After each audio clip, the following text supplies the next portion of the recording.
I'm Rachel Lenane, and I also work for the Environment Agency in England, and I'm going to talk about the Keeping Rivers Cool project, which I started to set up in November 2010. So this is going to be a rapid whiz through. I've just got 10 minutes, so we'll see how much we can cover.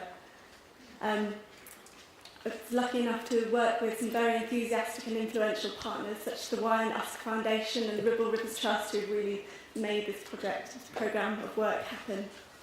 So the Keeping Rivers Cool programme is primarily a river restoration programme. It's about restoring and enhancing our freshwaters for salmon and trout. It's also, importantly, a climate change adaptation programme. The Environment Agency wanted to demonstrate how we can help wildlife to adapt to climate change in a really practical way, in a way that helps to capture people's imaginations. And hopefully, through this programme, we've managed to do that. This programme isn't just about the Environment Agency working to keep rivers cool. It's about enabling and inspiring other people to do it on the landscape, conservation managers and landowners. So the full title of the project, the programme, is Keeping Rivers Cool, Creating Riparian Shade.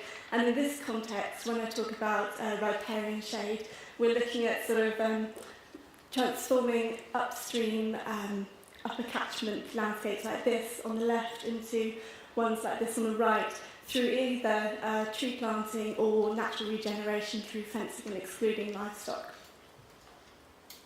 So we've got three sections to this programme of work: the evidence gathering, the Keeping Rivers Cool tools, and the demonstration projects. And in case you think I've had it easy, I'll briefly cover some obstacles and risks that the programme has faced along the way and talk about the future of the programme. So, gathering the evidence. We know that salmonids have a low temperature threshold, that brown trout expire if they're exposed to temperatures over 22 degrees for more than 7 days. And we know that we have a problem here because we already have records in our water archive of temperatures of more than 31 degrees in some streams in the south of England. And our best available climate models show us that we are looking at a potential rise of 2 to 4 degrees in our average temperatures by 2050. So that laid out the problem. What can we do about it? The literature shows that riparian trees can have a big effect on summer temperatures. So, for example, on average, shaded reaches are about 1.5 degrees cooler than unshaded reaches, and this can increase to about 2 to 3 degrees on particularly hot summer days when salmonids are most at risk. If you were to expand your riparian trees, your dappled shade, to full-on woodland buffers, then you might even see a difference of about 5 degrees. So we've laid out the problem. We know there's a solution out there, but do we already have enough riparian trees in England? We have this fantastic team in the Environment Agency. We're very lucky. They're called Geomatics, and they have access to light aircraft, which they collect very highly detailed data called light detection and ranging data about what's on the surface, what's on the terrain, and the surface objects, which can include vegetation objects or trees. This is primarily collected for our flood defence and flood mitigation work, but we saw a great opportunity to use it for biodiversity conservation, freshwater conservation. So this is what the data showed us. When they looked at the amount of vegetation objects or trees along rivers in England and Wales, they found that for the majority of our channels, only 15% of them had riparian coverage. Which looks something like this. So on the red line, this is what we have, and the literature about riparian shading and its effects tells us that to be effective to lower temperatures by those crucial degrees, we want to see sort of our channels being about 30% shaded. Not in all places, I'll stress. This is not the panacea, it's not going to solve all our problems, but in some of our more exposed areas it can make a real difference. So that's the evidence. We've gathered it, we know that we've got a real rationale for promoting this way of working.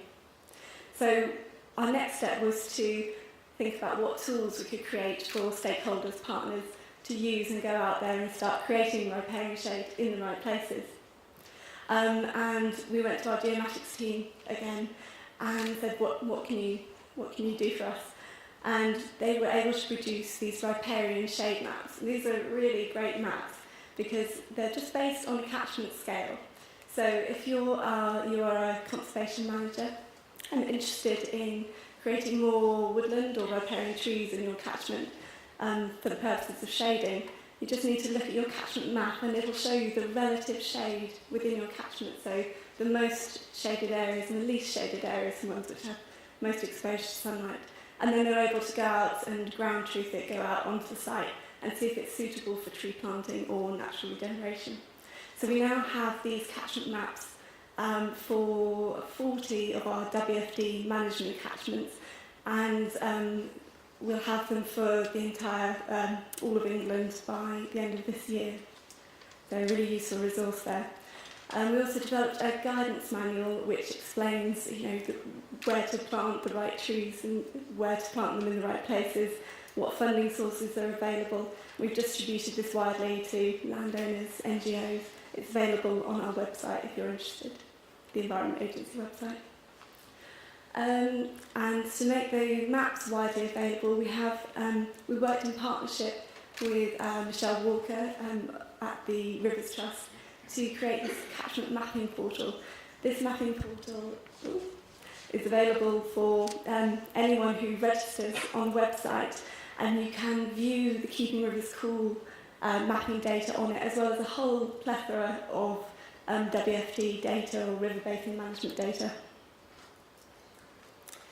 And of course we shouted about it. We told everyone what tools we'd created for these, supporting this climate change adaptation programme on the Restore Wiki, obviously, and in quarterly newsletters to our interested parties.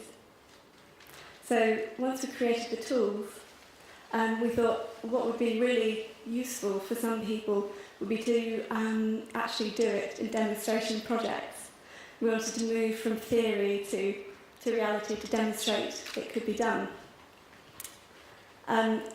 We selected 4 suitable demonstration or pilot catchments, and we obtained funding that would allow us to work in at least 3 of them. These are all really different catchments, all with their own challenges. So we've got the Ribble there, up there in the northwest. We've got the Wye on the borders of England and Wales. We've got the Hampshire Avon, which is a famous chalk stream. So just a very quick overview of progress in each of those catchments. Hampshire Avon has a really complex stakeholder environment, lots of passionate anglers there, and it's quite densely populated. So we're making slow but important progress there. We've done 8 metres of fencing and planted 200 trees, and because of that we've gained support slowly over the last year, and we hope to be more ambitious in our work this year. In Herefordshire, on the Lug and Arrow, because of the context of last year, the England Environment Agency was splitting from the Welsh Environment Agency. We're only able to work with them setting up the project this year, and we're looking to do a lot of natural regeneration in that particular area because it's dense with triple SIs and SATs. And in the Ribble, we've had a lot of success there over the last 2 years. Planted more than 35,000 trees, 15 kilometres of fencing, and we're aiming for something similar this coming year. And that couldn't have been done without the huge enthusiasm of Mr. Jack Spees, the director of the Rivers Trust. And this is just to show that it wasn't all planting trees in sunshine. They worked through some really difficult weather conditions to get this done on time. So very quickly then, obstacles and risks. These are huge but not insurmountable. We've had cuts in resources. We had ash dieback that looked like it's going to completely stump all of our project progress. The procurement process is never straightforward, and we're keeping an eye on state aid issues. The beavers there is a bit of a red herring. Is it an opportunity or a risk? We're not sure yet. If it gets reintroduced, we'll see. Landowner agreements are not straightforward, but with the help of the Rivers Trust, we've been able to work really well with them and get everyone on board. The wettest year in 2012 didn't help much either. So what is the future for the project? We're setting up a monitoring plan to look at how our